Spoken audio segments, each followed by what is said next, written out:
نهاجم دس بگوتوبیج الگل میوانین خوب بکن بهار علی کو برای برای خستنا ایمه یاج بو گش پیدانا هزا جنان لسدی روداویل هولیر میوانا میل گل آریا جمعه کو اوجی برپرسا و فیسا جنان یا انا کسیج روش آوای کردستانی جقامش رو به تایبتی ویل گل مبه نزاهت بای باشین کو چالکوان و نویسکارج انقره ویل گل مبه بشرجیش تهران میوانه که مهیه کو اوجی شیلان کردستانیه اندام ری خصنا تندو تجیا لدجی جنان و اوجی بشر تبلینا و گوتو بیجه به دست بک جم خاتون بهار دست بکم خاتون بهار روز باش تو بخیر هاتی بو استودیو دست بک هناك آماران شتوار بگرن تایبت به باشور کردستانه ده ای سال ده به تایبتی رجع تندو تجیا الهمبری جنان چقدر زیاده بویه هجمار چند دیل بردسته و بله لەماوەی دەمانگی ڕابردوو ئەوەی کە لە ئۆفیسی جێگەری سەرۆکی حکوومەت وەرم گرتووە 40 کەس لە کوردستان 40 ژن کوژراون 61 ژن خۆیان کوشتووە 72 ژن خۆیان سووتاندووە 12085 سکاڵا هەبووە 155 سکاڵا هەبووە کە دەستدرێژی سێکسیان کراوەتە سەر بە قەناعەتی من نزیکەی 173 کەس ئەوەیشی کە خۆی کوشتووە یا خۆی سووتاندووە کارەساتێک یان هۆکارێکی توندوتیژی هەبووە بۆیە ناچار بۆ خۆی بکوژەیان خۆی بسووتێنێ بۆیە من کۆی کوشتنەکان بە قەناعەتی من ئەڵێم زیاد تقریبا 173 کەس بەپێی ئاماری وەزارەتی ناوخۆ خۆیان کوشتۆ لە هەرێمی کوردستانە ئاخر ئەڤڕێژەل گۆری ساڵا پار زێدەترە یانژی کێمتر بووە ئەگەر زێدەتر بە سەدەم چنە ئەگەر ساڵی پار و پێش ساڵی پار پێشەکەی نسبەتەکان جاری وای هەیە 5 حاڵەت کەمتر 10 حاڵەت زیاتر یعنی ئەمساڵ زیاترە لە ساڵی ڕابردوو هۆکارەکانی زۆرن هۆکارە هەرە سەرێکیەکەی قەناعەتی خەڵکە پیاوە پیاوسالارە لە کۆمەلگای ئێمەیە کە پێی وایە مافی خۆیەتی توندوتیژی بکا بەرامبەر بەژن وەکو قەناعەت ئەوە سەبەبە هەرە ڕئیسیەکەی چونکە پێی وایە ئەو خاوەندە سەڵاتە پیا و خاوەنی بەرنامەیە ژن ئەبێت لە خزمەتی ئەوا بێت لە هەموو ڕوویەکەوە ئەگەر وانە بوو بۆیە ئەبێت توندوتیژی لەبەر بکە بەرامبەر بکە مافێتی لێی با مافێتی تەمەی با مافێتی بیکوژێ مافێتی شەرەفی خێزانەکە بپارێزێ ئەمانە هەتا ئەم عەقلیەتە لە کۆمەلگایە هەبێ تەرویجی بۆ بکەین لە ڕێگەی دام و دەستگای جیاواز لە ڕێگەی هەندێک شوێنی ڕاگەیاندن لە ڕێگەی مزگەوتەوە لە ڕێگەی هەموو شوێنی ئاینیەوە ڕێگەی هەندێک کۆڕکۆبوونەوە پێم وایە ڕێژەکان ساڵ بە ساڵ زۆرترەکە ئەگەر بە ژمارەش نەمان بێ لە بەردەسا بەس ئێمە کە لە ناو کۆمەلگاین ئەزانین ژمارەکە زۆریش لەوە زۆرترە چکە ئەمە ئەوەیەکە وەزارەتی ناوخۆ یان بەڕێوەبەرایەتی بەرەنگاربوونەوەی توندوتیژی وەریگرتووە بە ڕسمی چۆتە لای ئەو بەس قەناعەتی من لە پشت دەرگای هەموو ماڵێکەوە لە کۆمەلگای کوردستانە ڕۆژانە بەلایەنی کەم حاڵەتێکی توندوتیژی هەیە باشەمە پشتە لەسەر ئەمێ سەر جوورێن توندوتیژیە لەگەلتە باخبمێ لەسەر ڕاوەستن کە چنە ئەو جوورێن توندوتیژیە کۆل هەرێما کوردستانی ڕاستی ژنانتێ لەگەل ببینم بچن کا بزان بن لە پەرچەیەن دنیان کوردستانی ڕەوش بچە ئاوایە زەچەم قامشلۆ جەم میوانەخوا ئاریا جمعە خاتون ئاریا توژی بخێرە هاتی لە ڕۆژاوای کوردستانی ڕێژە چاوایە یعنی لە گۆری ساڵا پار زێدەترە کێمترە سەدەمێن سەرەکیان توندوتیژیال هەمبەری ژنان چییە؟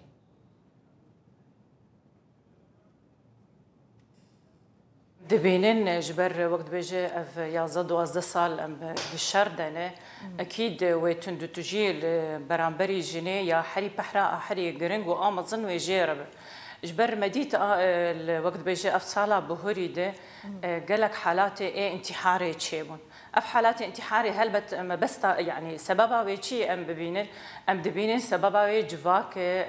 سياسات الدورة فانك شاي فان جنايه او كسي وقت بيجي نفسيا فان جنا فهم لكن اسباب اقتصادي بله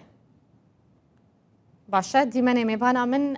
نەما ئەس دەچم جەم میوانە خۆیاژ ئەنقەرە خاتون نەزاهەت ئەزێژێ بپرسم کا لە باکوورێ کوردستانی بە تایبەتی ڕاستە و ئەنقەرە ڕوودنێ لێ هایاوێژیش باکوورێ کوردستانی هەیە خاتون نەزاهەت لە سەرانسەری تورکیا و باکوورێ کوردستانێ توندوتیژیا لە دژی ژنان ئی ساڵدا زێدەتر بووە ڕێژە گەهشتیە چ قاسی سەدەم چنە؟ مرحبا سر چاوان داوم بخير هاتن بلي از لأنقرة دجيم لي هيا من جني كرد زيدتر هي لجهاني انجيل باكور انجيل باشور bi salan ew hûn dizanin rohleta navîn li bin şer e û hêza rêka îslamî jî heye li ser vê mijarê. Pêşeroja jina di her warî de tê xitmandin, tê girtin, tê girêdayî li ser wî robro ez wisa fikirim bi salan ku rohleta navîn dibin şer daye zêdetir hêza wî jî heye. Psikolojiya, psikolojiya malbata yê mêran wisa bêjin yê civata pêşketî zêde di nava civatê de wek hûn dizanin di mijara ew de îslamî de lingê mêra ji jina pêştir e û ev jî psikolojiya hem ya şer e bi salan e ku rohlata navîn dibin şer daye ev jî hêza xwe bi jina didin nîşandin ev jî heye rêka giraniya îslamî jî heye mafê jina li paş dixin belê zêde biye robro jî zêde dibo dibin şerdaye nexweşî wek ku wego COVID-19 ew çêbî nexweşîkî bêjî vayrîsekî global di nava tevahiya cîhanê de hêza wî ez nafikirim ku zêde ye ez wek ku hûn bixwe ji min bipirsin hêza şer û hêza îslamî zêdetir e li ser mafê jina ev jî lazim e çi ye pêşerojê di dadgehê bênasîn û nav bi rastî jî bi zelal û bi vekirî bêdanîn nav hên jî zelal nîne li ser rewşa jina belê em ê li ser çareseriyan rawestin û çi pêwîst e bêkirin ji bo ku rê li ber vê tundutijiyê bêgirtin heta ku mêvana min Tehranê amade dibî ez cardim vedigerim cem xatûn Bihar mêvana me xatûn Nezahet amêje bi du xalan kir got ku sedemên şer û sedemên olî yên herî serekîne ku dibin hander bo tundutijiya li dijî jinan tu hevnerînî li gel wê yanî sedemên herî serekî aborîne şer e yan jî nerîna olî ye برأي من سببي هرا سركي أو عقليتي كلا بيشتيج باسم كر قناعتي خلقة قناعتي كومالجاية بويكا ما فيتي تندو تيجي بكار بين برامر بجن بحقي خوي أزاني بويتونكا بالا ما تشكل مسألة هيزا بالانسي هيز لإستايا لدستي بياوانا بويا هيزي خوي بكاره هنا بوتونو تيجي أو سببي أساسية بلام زياد بوني شار زي خرابوني بارودوخي آبوري خرابوني بارودوخي أمني ئەمانە هۆکارن بۆ ئەوەی ڕەنگە ژمارەکە زیاتر ببێ ڕەنگە شێوازەکەی تونتر ببێت ڕەنگە ئەم شتانە زیادکە بەڵام عقلێتە ئەساسەکەی کە هەیە بێ مەسەلەی قەناعەتی ئینسانەکانە و لە پاڵ ئەوەیە ئەو یاسا و ڕێسایانەی کە لە کۆمەلگایە هەیە ڕێگا خۆشکەرە بۆ ئەوە بۆیە هۆکارەکان زۆرن شەڕ تۆزێک ئیزافەیەکە کۆڤید باسی فترەی کۆرۆنای کرد بێگومان زۆر ڕاستەکە لە کۆرۆنایە لە کاتی کۆرۆنایە ڕژەی تونندوتیژەکان زۆر زیاتر بوو یەکێک لە هۆکارەکانی ئەوەی کە بۆ زیاتر بوو چونکە بە بۆنەی منعی تەجەولەوە لۆکداونەوە زۆربەی ئەو دام و دەستگایانی کە ئیشەکەن لەسەر مەسەلی بەرەنگاربوونەوەی تونوتیژی چ دام و دەستگای حکوومەت بە تایبەتی داخرابوون یعنی بێجگە لە شەڵتەرەکان نووسینگەکانی بەڕێوەبەرایەتی بەرەنگاربوونەوەی تونوتیژی داخرابوون بۆیە ژن زیاتر معڕەز بوو بۆەوەی تووشی تونندوتیژ بێت کە لە ماڵەوە بوو پیاوەکانیش لە ماڵەوە بوون ئەو کەسانی کە ڕۆژانە تونوتیژی بەرامبەرەکە 24 سعات لەگەڵیا بوو بۆیە بڵێ لەو کاتانەیە ژنان زیاتر دووچارە بوونەوە بەڵام بەنی زیاتر تونندوتیژیا کۆ هەیە یا ماڵباتیە ژاریە کەسە نێزیکی ژنێبەت بێگومان وەکیدن چ جوورێن تونندوتیژیە لە هەرێما کوردستانی هەنە لە خێزانیەکە ئەوە نیسبەتە هەرە زۆرەکەیەتی بەڵام زۆرەکانی تری تونندوتیژی هەراسانکردنە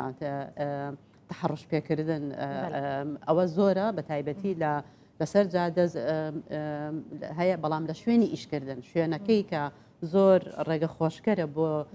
بۆ تەحڕشکردن بەش بۆ هەراسانکردنی ژنان شوێنی ئیشە بە تایبەتیش لە کەرتی تایبەت بۆیە زۆرێک لەو کچە گەنجانەی کە لە کەرتی تایبەت ئیشەکان هەڵبەتە من مەبەستم ئەوە نییە تەژیع نەکەم کە خەڵک فتێ لە کەرتی تایبەت ئیش بکە بەڵام بەڕاستی دووچاری هەراسانکردنە بن بۆیە من داواکارم لەوانەی کە ئیداری دەوڵەتەکەن لە حکوومەتەکەم کە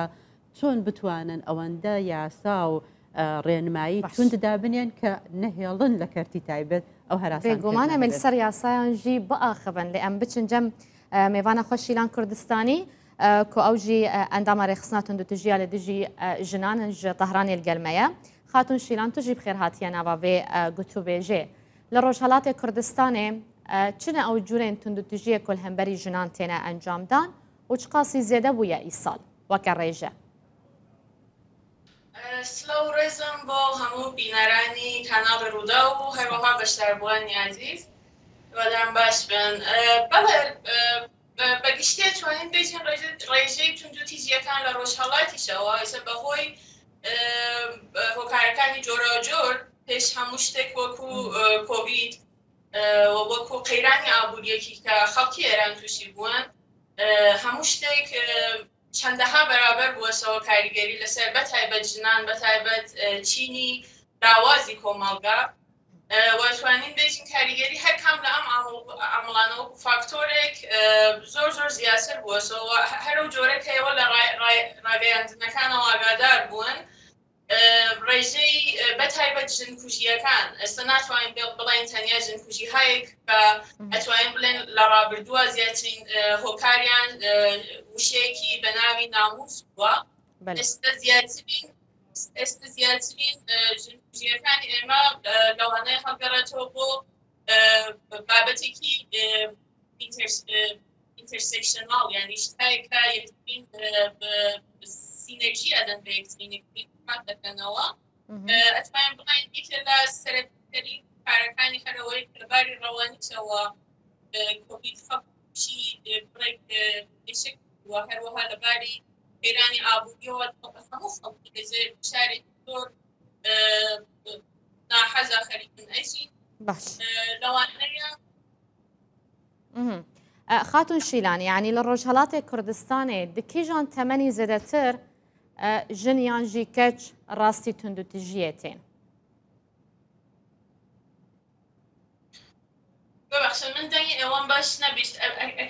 من بەحسا تەمەن کرد یعنی دکیژان تەمەنی زێدەتر ژنیان ژی کەچ ئافرەت ڕاستی توندوتیژیەتێن بەڵێ بێگومان وایە لە ڕابردوویشەوە بۆ بەداخەوە چاوەڕای کردێت ئەگەر هەرام دۆخە درێژەی هەبێت لە داهاتوویشە هەر ئەم کێشەمان ئەبێت بەهۆی بڕێک حدوداتی کە دانراوە دابین کراوە لەباری فەرهەنگی و دابنەریتەوە بۆ ژنان بۆ ئافرەتان لە کۆمەڵگای ئێمە بەڵام ئێمە وەکو چالاکانی واری ژنان لە ڕۆژهەڵاتەوە هەموو هەوڵی خۆمان ئەدەین کە جامعە کۆمەڵگامان هەستیارتر ببنەوە بەرامبەر بە مافی ژنان و مافی کچان و هەموو هەوڵی خۆمان ئەدەین کە ئەم دۆخە بگۆڕین مەبەستا من ژ تەمەن ئەو بوو خاتون شیلان ینی کەچێن تەمەنی وان کێمترەش 18 ساڵان زیاتر ڕاستی توندوتیژیەتێن یان ژیە تەمەنی وان سەر و 18 ساڵان بە بەڵێ ئەرزمەکردن کە بەگشتی بۆ تەواوی ژنان ئەمە هەیە بەڵام بێگومان لەنی ئێمە لە ژێری تەمەنی 18 ساڵەوە تووشی کێشەهایەکی ترین وەکو فارسیەکە ئێماڵێن کودەک هەمسەری ینی وەکۆوەکە ئەزدواجێکی ئیجباری لە تەمەنهای ژێر 18 ساڵدا بە بەهۆی قەیرانی ئابووریەکانەوە ئێمە هەر ڕۆژ خەریکن بەرەنگاری کێشە بینەوە کە باوکان کچانی خۆیان ئێستا بنەماڵەکان کچانی خۆیان ئەفرۆشن بەهۆی کێشە ئابووریەکانەوە ینی ئێمە هەر ڕۆژ خەریکین لەگەڵ ئەم کێشە ڕوبەڕوە بینەوە و لەبەر ئەوەیش کە هیچ حمایەتێکی دەوڵەتیمان نییە لە ئەم بەشەدا تەنیا هەوڵی خۆمان ئەوەیە کە بتوانین خۆمان وەکو ڕێکخراوەیەک بەڕێوە ببین ئەگەر سۆرسێکی ماڵیە خۆمان بتوانین بەدەستی بین بتوانین ئەو کچانە ببینە ژێر ئاڵای حمایەتی خۆدی چالاکە مەدەنیەکان و ڕێکخراوەکانەوە ئیجا ئەف زەواجە تەمەنێکی بچووکدا ینی تەمەنێکی کێمتر ژە 18 ساڵان چ قاس کاریگەری و باندۆرا خوا لەسەر زێدەبوونا ڕێژەیە جودابوونێت نابەرا ژن و مێران دەکریە بێگومان وایە ئەو ئەتوانین بڵێن ئەو مناڵانەی کە تووشی ئەو کێشە ئەبن یعنی ئەسان تەمەنیان لەبەر ئەوە نییە کە بتوانن فام بکەن کە بزانن خەریکن ڕوبەڕووی چی ئەبنەوە ئەسان تعریفیان یا لە ئەزدواج چییە لە ژیانی هاوبەش پێکهێنان چییە و هەر ئەمە ئەبێ بەهۆی ئەوە کە هیچ دەرکێکی دوولایەنە لەلایەنی ئەو ژن و مێردەوە یا خەسر بڵێن ئەو مناڵ و مێردەیەوە پێک نایە و ئەما بێ بەهۆی سەرەکی بۆ پێشاتنی کێشەهای داهاتوو لە ژیانیانەوە ڕێژەی جیابوونەوەش وەک ئەزانن لە ئێرانە بۆ لە ڕۆژ هەڵاتیشەوە ڕۆژ بە ڕۆژ خەریکە زیاتر ئەبێت و لە هیچ ئامارێکە ناگونجێت ینی بە هیچ شتێک پاساوی نایەتەوە بێجگە ئەم ازدواج ئیجباریانە کە بەهۆی قەیران ئابووریەکان و قەیرانی کەلتوریەکانیشەوە خەریکە ڕوادا جبلی زەواجدانا بزۆرە و دتەمەنێکی بچووکدا چنە جوورێن دنیێن تونندوتیژیە کۆ لە ڕۆژهەڵاتی کوردستانê ژن ڕاستیوان تێن ئەتوانین بڵێن کە چۆن ئێمە لە یەک ساڵی داهاتووە من وەکو ئەندامێک یەکێک لە ڕێکخراوەکانی ژنان کە سەر بەخۆیە وەکو ژیبانۆ ئەڵێم ئێمە کەیسهایە کە بەدەستمان ئەگات زیاترین ڕێژەمان هەیە لە ئەزدواجی تەمەنی 10 ساڵ بۆ 15 ساڵە لە یەک ساڵی ڕابردووە یعنی ئێمە وەکو کەیس هەمومان وەکو نووسراو هەیە بەڵگەمان بەدەستەوەیە بۆ زیاترین هۆکاریشیان هەر ئەڵێم یعنی ئێمە لەگەڵ بنەماڵەکەیشیان قسەمان کردووە لەگەڵ باوکیان قسەمان کردووە هەمویان ئەڵێن کە ئێمە کێشەکانمان کێشەهایەکی ئابووریە یعنی ئەتوانین بڵێم ڕۆڵی خاڵە کەلتوریەکان زۆر لە ڕابردوو کەمتر و بووە سۆیانی تەنها ئێستا هۆکارە گشتیەکانمان بۆ بە هۆکارە ئابووریەکان بەڕاستی خاتون شیلان تو ژیلگەرمە بمینە ئەم دەچەند جەم خاتون ئاریاژ قامشلۆ ئەم دەزانن دوان ساڵێن داویەدا زەواجە دتەمەنێکی بچووکدا دیسان یەک جوان جوورێن بمپێکردنا مافێ ژنان ئەم دکارم بێژن کۆ لە تەوایە سووریە هەبوو لە ڕۆژاوای کوردستانی ئەڤڕەوش چاوایە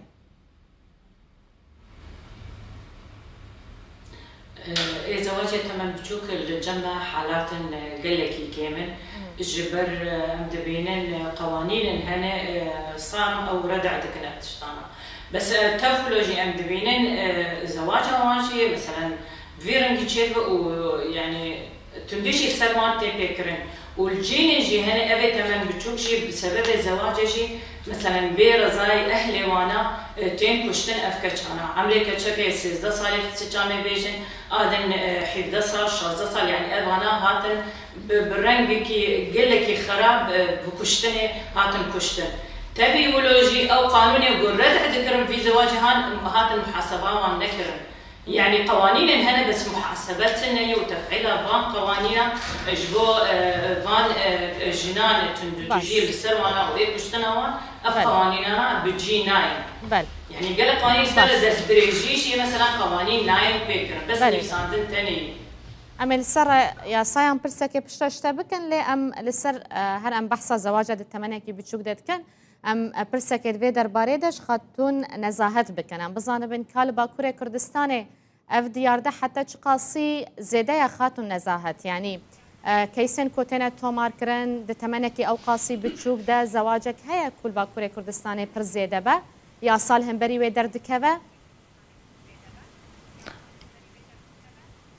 بله ویگا دو هجده يعني بيجي هجده صالي دو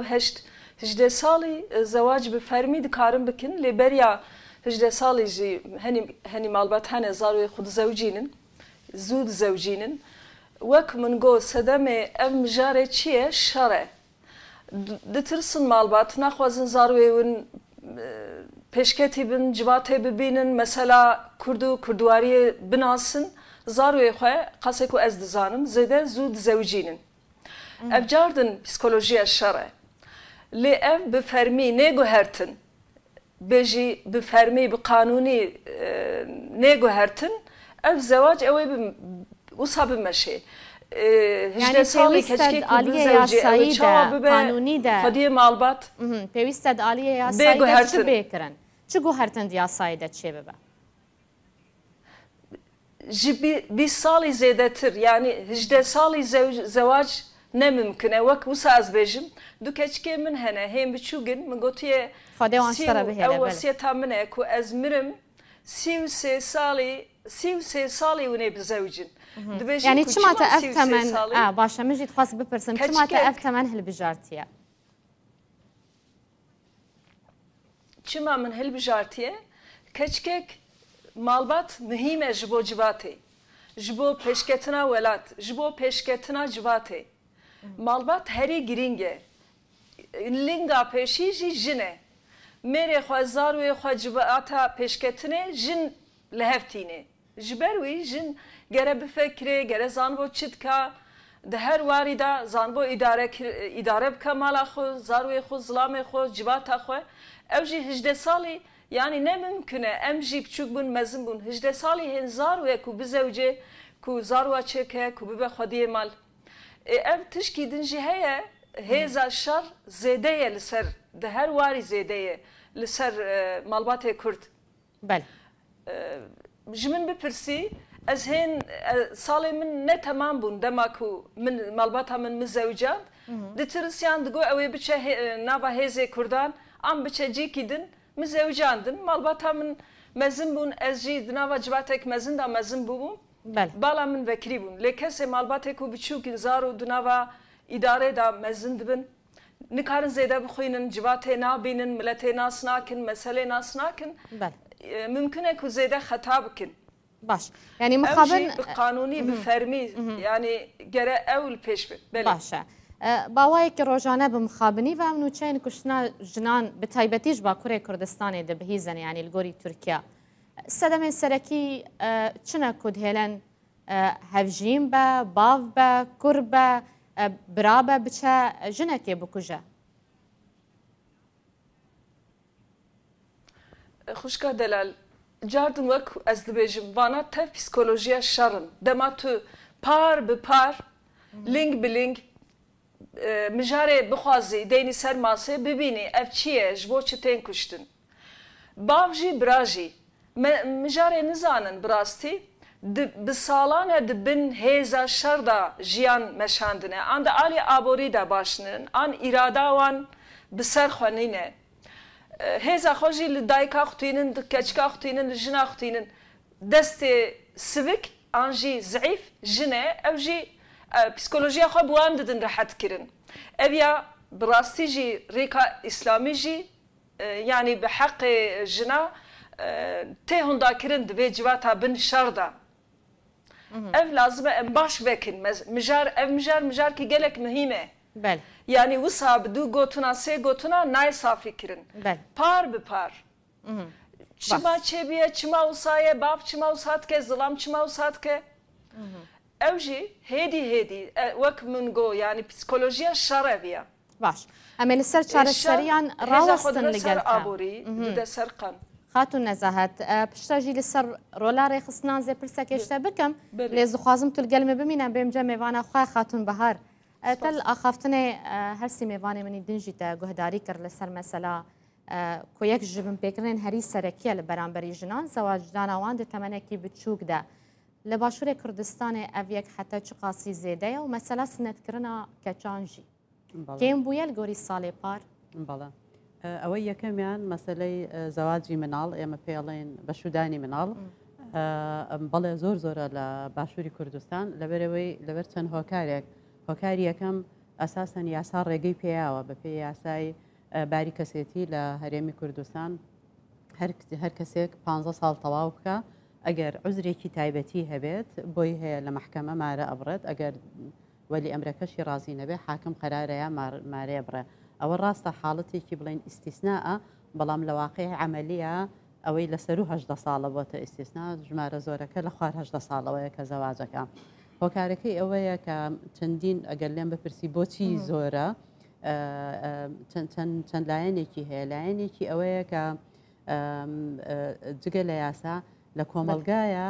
ئازادێت تاکە کەسەکان زۆر زۆر سنووردارن ئەو کۆمەلگا زۆر توندە بۆ سزادانی کچێک کە لە تەمەنێکی مناڵە ڕەنگە پەیوەندیەکی هەبێ ڕەنگە نامەیەکی خۆشەویستی بۆ هاتوێ ڕەنگە مناڵە ڕەنگە معجب بوو بێ بە کەسێک ئەمانە سزاکەی ئەوەندە توندە کە زۆر جارەگاتە حاڵەتی کوشتن بۆیە ناچارە بن چ خۆی چ خێزانەکەی ناچارە بێت ئەو ڕێگایە هەڵببژێرێ زەواجکردنەکە حلێکە بۆ چەند ڕۆژێک ڕەنگەیان بۆ چەند مانگێک بێ لە نەتیجەیان بەڵام لە دواییە جیابوونەوە و کۆمەڵێک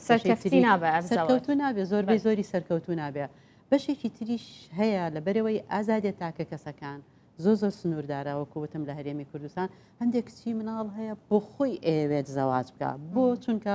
ڕەنگە بە کەسێک معجب بێ بەڵام لەبەرەوەی ناتوانێت هیچ جۆرە پەیوەندیەک پێیان سزادرێ بۆیە خۆی داوا کە ئێمە خەڵکە بۆ هاتوتە لامان دایکەکە وتێتی هاوکاریم بکەن بۆی قەنەعەت بە کچەکەم بکەن زەواج نەکە بۆیە چەندین لایەنەی هەیە لە هەرێمی کوردستانە بەشێکی تریشی مارە بڕین لە دەرەوەی دادگا چونکە لە دادگایە ئەبێت مبەڕری تاڕادەیەک بەهێز هەبێ بەوەی کە کچێکی مناڵێکی خواردەمەند 18 ساڵ زەواج بکات حاکمەکە بیکە بەڵام لە بەرەوەی مەلاکان پیاوانی ئاینی لە دەرەوەی محکەمە مارەی ئەەکەن و محکەمەش هەرچەنە بەپێی قانون مەفروزە بەپێی قانونی تازەی ئەحوالی شخصی مەفروزە حاکمەکان هیچ تەصدیقێک نەکەن لەسەر هیچ پەیوەندیەکی بڵێن هاوسەرگیری هیچ عقدێک ئەگەر هاتوو یەکەم جار لە محکەمە نەیان کردبێ بەڵام لە واقعە بە پێچەوانەیە لە دەرەوەی محکەمە مارە ئەکرێن مناڵێکیانە بێ بۆیە ئەبێتە ئەمری واقع حاکم قبولێکە بۆیە ئەمە هەموو بەڕێی من هۆکارەکانە کە کچی مناڵ هۆکارێکی تر هەیە لە ڕێگەی سوۆسیال میدیا کە ئێستا زۆر سوۆسیال میدیا زۆر باوە لە گیرفانی هەموو کەسێکا هەیە تەلەفۆن و ئایپاد بۆیە لەو ڕێگایانەوە زۆر جار پەیوەندی ئەبێ چاتەکان ئیستیغلال ئەکرێن کچەکان چونکە زۆر مناڵن ئیستیغلال ئەکرێن ڕسمێکیان وەرەگیرە ڕسمی کچەکە ئەگرن بڵاویەکەنەوە ئەوانش جارێکی تر جاروایە کچەکە خۆی یا خێزانەکەی ناچارەکە ڕەنگە زەواج شوکردن ئەو ڕێگا چارە بێ کە لە ڕاستیە مشکلەکە گەورەترەکە بە قەنەعەتی من بۆیە ئەمە هۆکارە سەرەکیەکانە لەسەر سنەتکردنا کەچانژی ببورە لەسەر سونەتکردنی کچان ڕاستیەکەی دراسەکان زۆر متەناقزە زۆر دژبەیەکە بەڵام چکە لە هەندێک جێگا هەندێک راپۆرتە بینی ئەڵە ڕێژەکە بەردەوامە لە زیادبوونە هەندێک راپۆرت ئەبینی کە ئەڵێ نەخێ ڕێژەکە کەم بۆتەوە بەڵام ئەوەی ئێمە لە نەتیجەی هەموو ئەوانە ئەو شوێنانەی کە سەردانی ئەەکەین یا قسەی لەکەین ڕێژەکە کەمتر بۆتەوە لە کوردستانە چونکە بەڕاستی هەڵمەتێکی هوشیاری گەورە هەیە لە ناوەتەکانەوە دەستی پێکردو ئێساش بەردەوامە لە دژی سونەتکردنی کچان بۆیە ماوە ناڵێم نەماوە بە زۆر کەمتر بۆتەوە لە 10 ساڵ لەکیژە ناوچەیان زیاتر ناوچەیان گوندنشینیان لە ناوە باژاران فەرق و جودایە لە هەولێر لە ناو هەولێر زۆرە لە هەندێک گەڕەکی هەولێر زۆرە ئێمە قەدەغەیەشی گۆری یاسا بەپی قانون قەدەغەیە بەڵام هەتاوەکو ئێستا زۆر نەهاتوتز ئەو قانونە جێبەجێ دەست بە جێبەجێکردنی نەکراوە بۆی ڕەنگە پێویستمان بەوە بێت کە هەندێک میکانیزم دابنرێت بۆ چۆنێتی جێبەجێکردنی ئەو مادە یاسایی کە لە یاسای بەرەنگاربوونەوەی تونوتیژی خێزانی باسێکە بۆیە لەبەرەوەی ئالیات نییە خەڵک هێشتا زۆر هوشیار نییە بە یاساکەر خەڵکەکەش هوشیار نییە ڕەنگە ئەوانە هۆکار بن بەڵام لە ناو هەولێر هەیە لە منتیقی گەرمیان هەیە لە کەرکووک هەیە لە قەڵاتزێ و ڕانی ئەو منتیقانە هەیە بۆیە بەس لە بادینان نییە چکە ئەساسن لە کەڵتوری بادینانانەیە لە کەڵتوری ناوچەی سۆرانە هەیە ڕێژەکەی چەنە بۆی زۆر ڕاستگۆ بم لەسەرت ڕاستەکەی نازانم چەنە بەڵام دراسەکان شتی دەزانن کو کێم بووە کەمتر بۆتەوە تا بەحسە هشیارکردنا خەلکێک و بەحسە یاسایانژی کرد ئەس خوازم لەبەر پرسەکەشتە بکەم هشیارکردنا خەلکێت تێرێناکێک و ینی ڕێگری بێت هەندووتیژیە بێکرم بگشتیال هەمبەری ژنێ یانژی یاسا تێرێناکەیە هەردووک پێکەوە یاسا و هوشیاری چکە ئەگەر یاسا نەبێت ئەگەر هەر هوشیاریش بکەین کێ سزای ئەو کەسانە ئەیات کە تاوانەکە ئەنجامیان بۆیە یاسا پاڵپشتی هوشیاریەکە بەڵام هوشیاریش زۆر گرنگە بۆ ئەوەی یاساکە جێبەجێ ببێ بەڵام بەداخەوە ئێمە بۆیە تاوەکو ئێستا یەکێک لە هۆکارەکانی کە تونوتیژی زۆرە لە کوردستانە یاساکان ڕێگەی پێئەن بە تونوتیژی یاسایەکە کۆڕێ تونوتیژی بۆ نمونە یاسای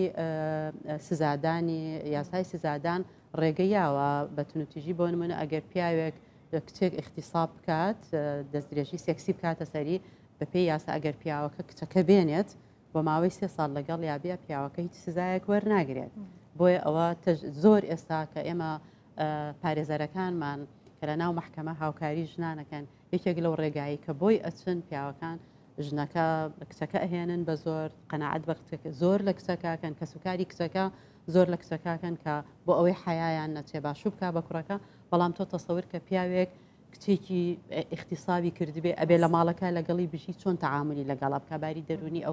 ئەو کەسە چۆن بێ بۆی ئەوە یەکێکە لەو نمونانەی کە ڕێگەیاوە بۆ نمونە یاساکانمان زۆر جار متەناقزن لە یاسای بەرەنگاربوونەوەی تونوتیژی خێزانی ئەڵێ ئەگەر مرد بە زۆر داوای پەیوەندی ینی سێکس بکە لەگەڵ ژنەکەی ئەگەر ژنەکە ڕغبەتی نەبێت ئەو بە توندوتیژی حسابەوە جۆرێکە لە جەریمە بەڵام لە یاسای سزادانە ئەڵێ ئەگەر پیاوێک شکاتی لێکرایان هات لەبەرەوەی لەگەڵ ژنەکەی خۆی سێکسی کردونا ئەوە مردی خۆیەتی حەقێتی سێکسی لەگەڵاکە زۆر شتی بردەکاری تریش کە مەسلەی بەشودانی مناڵ کە باسییان کرد لە یاسایە ڕێگەی پێیاوە بۆیە گۆڕانکاری لە یاسایە بوونی منزومەیەکی یاسایی پێشکەوتو یەکێکە لە هۆکارە سەرەکیەکان بۆ ڕێگەگرتن بەلە ئەزبێژی شتە پرسم هەرمە بەحسا یاسایە کرد گەلێک ژن گازنا ژوەیەکێ دکن کوژەرێ ژنان ناینەگرتن ناچن ناکەون زینداناندا ئەف یەک سەدەماوێ چییە یعنی یاسا ڕێڤەیەکێ دەدا یانژی بم پێکردنا یاسایەوەکە خوۆنایی جیبجیکردن بەڵێ بۆەوەی مطلق نەبێت ڕاستیەکەی هەمویان وانین هەندێک ئەگیریان بەڵام ژمارەکە زۆر کەمترە ئەوەی کە ئەگیریێت و محاکەمە ئەکرێ زۆر کەمترە لەوەی کە تاوانەکەی کردووە هۆکارە سەرەکیەکەی ئەوەیە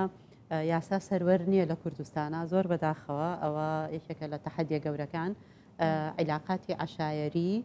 سڵحی عشایری کە هەندێک لە حیزبە سیاسیەکان مەکتەبی تایبەتیان هەیە مەکتەبی کۆمەڵایەتیان هەیە بۆ چارەسەرکردنی ئەو کێشانە بە سڵحی عشایری حەلیەکەن کابرا ئەگیرێ و هەندێک جاریش پەیوەندە تاکە کەسەکان هەندێک هێزی چەکدار هەندێک کەسی چەکدار هەندێک حیزبی چەکدار لە پاڵپشتی ئەکا دیفاعکە لەو کەسی کە تاوانەکەی کردووە بە جۆرە لە جۆرەکان ینی چندش ئەو کەسێک و ئەف تاوانکردە ینی تاوانە کوشتنێ و هاتنە گرتن وەکە ڕێژە ڕاستەکەی نازانم ڕێ بە زۆر کەمە زۆر کەمترە لەوەی چکە ئێمە کە ژمارەکانی تونوتیژی وەرەگرین لەگەڵ ئەو ژمارانەی کە کاتێکە پارێزەرەکان کە لە کوردستانە هەنهی تقریبان زۆربەی ڕێکخراوەکان کە بە دوواداچوونەکان زۆر کەمترە جاری وهای ئەگەنە مەرحەلەیە سەیرەکان بەربووە یعنی بۆیە نازانم چەندە بۆی زۆر سادق بم بەڵام زۆر کەمترە لەوانەی کە تاوانەکە ئەنجامیان گوڤاشێن واتنەوەکە ڕێخستنێن تایبەت بژناش بۆ کۆ کەسێن تاوانبار بێنە گرتنیانژی تند و تژی کێمتر ببە ینی مەبەستەوەی چی بکەین ئێمە ئەوە چ کریە چ کریە وەڵا ئێمە ئەم چی بکەن بەڵێ ئەوەشی کە هەیە بۆ ئەوەی زۆر وازح بێ ئەوەی کە ئێستا ئەکرێ هەمووی لە نەتیجەی تێکۆشانی ژنانە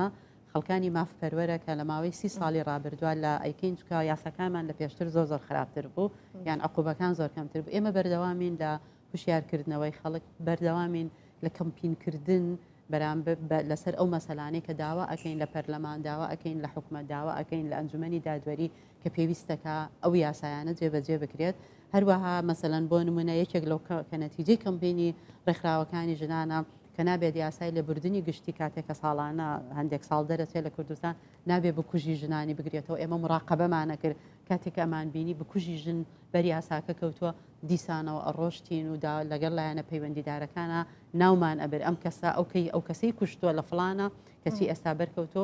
هەندێک جاری وا هەبووە گیراویشەتەوە بۆی ئێمە لەم تێکۆشانە مەدەنیە بەردەوامین لە ڕێگەی دەستگاکانی ڕاگەیاندنەوە ئێوە بە شەریکی خۆمان ئەزانین لەوانەیە کە بتوانین پێکەوە بە بەردەوامی قسە بکەین لەسەر ئەو هەڵانەی کە ڕوئەیە بۆ ئەوەی لە ئەخیرێت کە ئێمە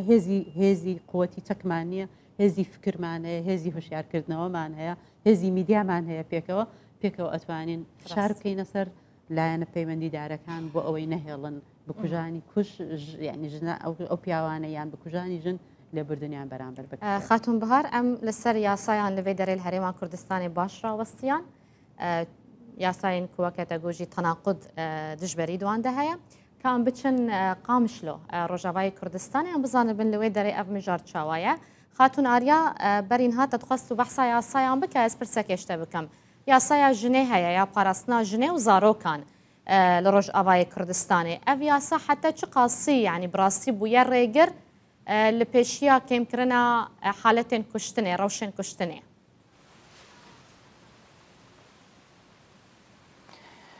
براسي وقبري أنا ما أني زمان إنه أفياسا هي بس كأب مجيء تقبلها في ياسا هاني بك في بري حرتشتيت ياساك وقتها تداخين ولاتك تداخين ناف ملتي وينا بري وينا تو داناسين بده سر إنه أف قوانين هنا وبين تطبيق كرن الولات تا دفيت بان قوانينا يعني بيج بينه بس للاسف يعني هي ملتي ما فان قوانين انا تقبل نكريه او جبرت يعني وكره خصني لسرفان قوانين وكره خصني الجنان وكره هشيار كرنا ايران نك يعني ندا يا جواكي بقشتي بري اف كارا ياد بيج بخار اف وقت بيجي ارمان جي في فان رخصتني اي قد مجالي جنيت كار دكن يك جي شياربونا وينا بما في ويناي جبر قال لك جن الجمه هن حياه انا ما في خوان نزانن شي قوانيني اوي باراستنا ويتكن نزانن شي تمو دايم تين سرتون دي ود بيجن يعني تشتكي نورمال يعني نورمال جن راسري لداني بب مثلا مصروف وينا وقت قد جي قد شغله وقت بيجن ام تنديا ابوري او نرخي قد ستين بياو هندكتره وبيجن نورمال قال لك تشتن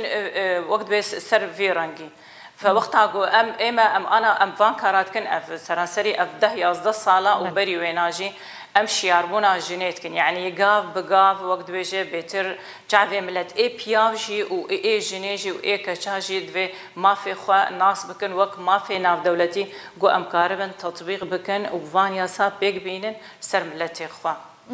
تدبيني خالن هري سركي كود ياساي ده كيدنجي سر تنجيب از خوازم از رنگی کی دنجی سر تندیه بیشم حوالی ما وقت بیشش ولات دن او يعني سر وينا نشتغل تنديا سياسي سر جني ام دبينن انا الرنجي وينا قال لك خرت السر جبانجنا وبتيبت ازبيشم سر جني قد ما في جني دكار دك ودعوه ما في جنيتك اف قال لك تنديل سر يعني سر فيسبوك خاصه امي بيجن للسر وانا تشتغل عندن صورة وقت بيجن نظرتين نشر كرن قوتن يعني تعدى لوي والمالبات هاويتك اف وقت بحد ذاته وينا او جي تنديل سر جني جني ايه قد برلمان دكار دكن احزاب سياسي دكار دكن قال لك جوانجي وقت بيجي او جي للسر تنديل سروان تيبيك انين افرانغانا دفي هاي مج جفيجي بجبلي جواكي ووقت بيجي مالباتي ويا سجي او يا ساقو تبيجي صديق حشتي امي بيجن قو ما في جني ووقت بيجي باراستنا وي بك افتشايل جمتنا قانون الاسره او يا اب تيبت يا قو باراستنا وي بك نل جما نل سوريا ونل العراق اف قانون هي ام باندك اف قانون بيت تطبيق كرن الجمره ببريه خسر يا صايك هيا خاتون اريا الجمره ببريه خسر يا صايك هيا يا جني بيويستا تشخال بين زيركرنيان جي صراس كرن بتايبتي تبحث تندو تجيا لهمبري جنين سركردجي كر تقول راستي تندو تجيا عليه سوشيال ميديا تين بيويستا داليه يا سايده وكجنك سياسه مدار چه خال بیزی دکرنج با کوریل وی که بگرتن؟ دوی اف جناهان وقتا قلیب که دوی متابعه و بیکرن نه وقت بیشه ولو جهدان لیتنه یعنی اف خالانا قل لکی لجمل روج آوا چه بونه نهشتي افايا بوي وقت ديوارك البشيا ويناغو قال لك جنن هنا دخوازن تكهن مجال سياسي ده وجي برياري بقرن بس راستي فان تشتاد بن فدكشن جباش افزلامانا ويتش بيجن وبيجن افجنهان بكيرناي ونكاره تكه واري سياسي نا بيجي افايا بسببك اساسي وجيره ونكاره بردوام بك باشا دفي اف ياسا ايغو بيداني دي السوشيال ميديا ده قو متابعه وان بك وان ردع بك دفي في تشتهان بسكنينه بارتيين كلور هنا بارتيين سياسيين رخصنين كلور هيا ده صلاة كل روج اباي كردستان جي هيا يعني بونه سدم كو باراسنا هناك زلامان بكن كو تندو تجيه لهمبري جنان دكن تشتي بفي اواي وديتنا لروج اباي كردستاني أكيد أوانا بليف دكين ووقت بيجي بيانات عدر دخينين السر فاندن تتجي السر جنام دبينين جني إيه عفريني أمي بيجن تقيسات تندو تجي السروان تشيبونه أو كزلي خمي نمونا بيجن أو هاد قرتن أو مالباتا خوغشي وقت بيجي ديمبو يعني هل بضغطك نفسي قل لك خورت هاتسر حياه عقلي خو وقت بيجي آفيت وام دبينين أنا السر خانيارات زي وقل لك حالاتي ور پر هن ام بیشن دست درجه سکسی بنچعف کرن چه بونه او جنانا يعني النظام لوكيدا كان جوان فصائل مسلح او وقت بيوان بنچعف کرن هاتن قرتن اسكنجبونه تعذيبونه قال لك حالات الور ام بیشن العفرينه چه بويه ومتابعة وعناية كرن حتى أمي بيجن إيه حقوق الإنسان إيه دولي تقيسي وقت بيجن ما بانكرية أفريق سنة جناد وإيه أحزاب السياسي وشي وقت بيجن جهة إيه الفر بيف جريدان تقيسي أم داخواز دكن إنه أم جهة ما جناناز بكن أف تعداد استراتيجية سكسي لوان بيكرن بيسكن عندن جوان فصائل مسلح للأسف وقت بيجي أم تشتكي إيجابي أم نابينه ودنگ خواد في آلی ده گهاندی آلی ناف دولتین توین یک بوین تایبت بوان مجاران؟ باري ما دنگ خو جهان حمدني بس للأسف يعني وقوا مشترقت أو يعني إنه بمحاسبة كرن أفصال مسلح أم دعوة فانجنات كن لوانا إنه وان درخين بالكويدن قال لك جيون داينة أو تعداقل وان تكرن تشتك وقت بيجي ناخن دستي مدى باشه خاتون آریال گلم بمین اسپاس بوده از بچم جمع وانا خوش تهرانه خاتون شیلان ام لسر یاسایان لإيران جي راوستن یاساین که هیا لإيران خاتون شیلان حتی چه قاسی تراویه که دکه که تندو تجیال هم بری جنان کم ببه یعنی حتی چه قاسی آلی کاره که زیده ببه چاوایه یاسا بداخەوە ئەمە فەکتێکەکەم نەشبیڵە من لە ئێرانە هیچ حمایەتێکی یاساییمان نییە یان لەوانەیە لە تەنیا لە ڕواڵەتە هەندێک مادەی یاسایی هەیە کە بتوانێت پاڵپشتی لە مافی ژنان بکە بەڵام تەنیا ئەبێ بڕواتە ژێر چەتری بنەماڵەوە یعنی ژن وەکو خۆی ژن وەکو تاک ژن وەکو مرۆڤ هیچ پاڵپشتێکی لەلایەن یاساوە نییە بەهۆی ئەوەی کە ئێمە هەرچیش داوا ئەکەین کە مادە یاساییەکانە بێ بگۆڕدرێ مادە یاساییەکانە بێ دوبارە بچێتە بەر لێکۆڵینەوە بەڵام تەنیا بەنگاری ئەم جوابە بینەوە کە نا ئەمە بە پایەی شەرع و شەریعەتە و ناگۆڕدرێت و تا لە داهاتووی شایانی ناگۆڕدرێت بەڵام ئێمە تەواوی هەوڵی خۆمان ئەدەین کە داوا بکەین کە پاڵپشتی خەڵکی ینی بە هێزێکی کۆمەڵ بتوانین داوا بکەین بۆ جێبەجێکردنی لانیکەم ئەو مادە یاساییانە کە جێی ئەوەی هەیە کە بڕواتە پارلەمانەوە و داوا بۆ گۆڕانی بکرێت مادام یاسا نینە جوواک حتا چ قاسی هشیاری وەیەکەیە کۆمافێ ژنان پاراستی بە لە ڕۆژهەڵاتی کوردستانی بە تایبەتی ڕەوشە جوواکێ دوی ئالیدە چاوایە ئێمە بەداخەوە تەنانەت یاسا ڕێگەمان پێ نادە کە وەکو ڕێکخراوەیەکی موجەبزدا ینی بە ئیجازەی دەوڵەتیەوە توانین چالاکی بکەین بۆیە ئێمە هەموو ڕێکخراوەکانمان ڕێکخراوەهەیەکی ینی بەبێ موجەبزی یاساییە بەبێ ئیجازە یاساییە و بەردەوامیش تووشی بە هەندێک مەترسیە بینەوە لەم ڕێگەدا بەڵام لەبەر ئەوەی کە تەنیا ڕێگای ئێمە هەرەوەیە بەردەوامین و بەردەوامیشە بین و هەموو هەوڵی خۆمان ئەدەین کە بتوانین هۆشیاری کۆمەڵگا باشە خاتون شیلان سپاس بۆتە ئەس بچم جە میێوانە خۆش ئەنقەرە خاتون نەزاهەت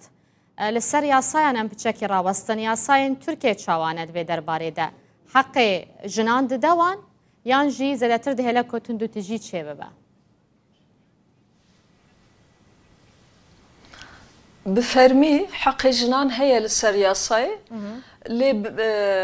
بفەرمی نای مەشاندن نای بکار نای باش بکار نای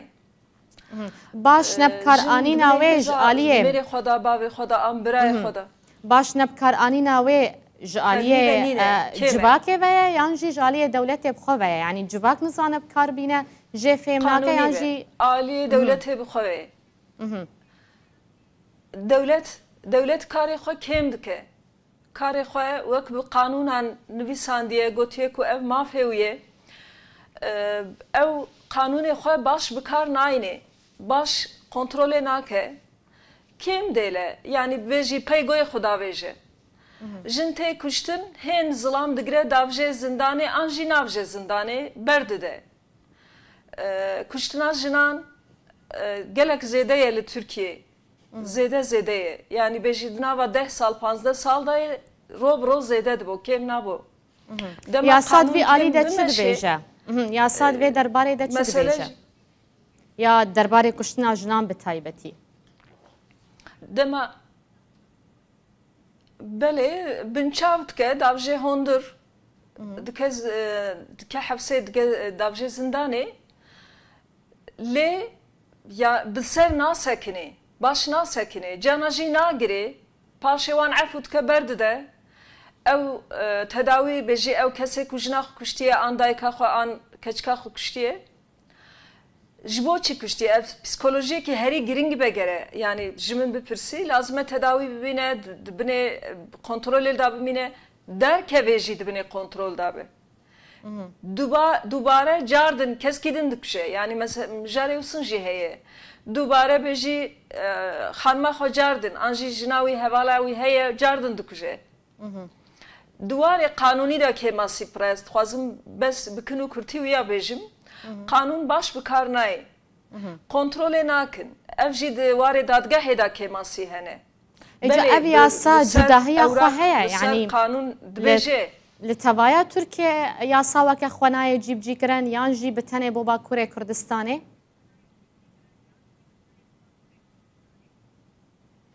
بتواهی کرد ترکیه هيا براستی ev mijar bi teviya Türkiye mijara Türkiye'ye lêl li Kurdistanê li Alîme Bakurê Kurdistanê zêde zêdeye li wê dera wek min got hêza şer zêde girane mijarê aborî hene an jî dewlet zêde kontrol na karê xwe nake dewlet yani wisa bêjim bo wan jinên Kurd yên ji Bakurê Kurdistanê kolbajarên mezin yên Tirkiyeyê li wir kar dikin راستي تجورين تندو تجيه دبن دبخان هال أنقرة بله أزل أنقرة ما تشخوش جمن ببرسي من قالك لمن دوز هات فكرن لمن حقيبو باش بمان أو لي من مجادلة خو دوام كر از هاتم ترساندم هاتم بنشاف كرن بسالان دوز لمن وبون از کار دکم هم کارسازم شرکتا من هەیە بخۆ هم جی دنویسن دایکم زارویە من هەیە دەما تو بزاناتی تو لپیان بی دەولەتا ترک ناخوازێ yani nikar beştera bêjê naxwaze ku jinê Kurd pêş bin bi îradekî saxlem mezbût li piyan bin naxwazin yani duwarek da tê pêşiya te دناوا کار داته دناوا جوات داته همی واری داته یعنی محقق ته پیشیته دجیانا مدا کو دناوا جواتا کردا دا هزا من هیه جبر چه هیه از دراوا مالباتا کی مزن دا مزن بومه امکان هبیه من بخوا کار کریه دنویسم دناوا گلک دناوا جواتا جنه کردا هزا من جوان امکان يعني خاطو نزاهه تجي بيجي بنجه تجي بيجي بنجه جمال باطي بخويا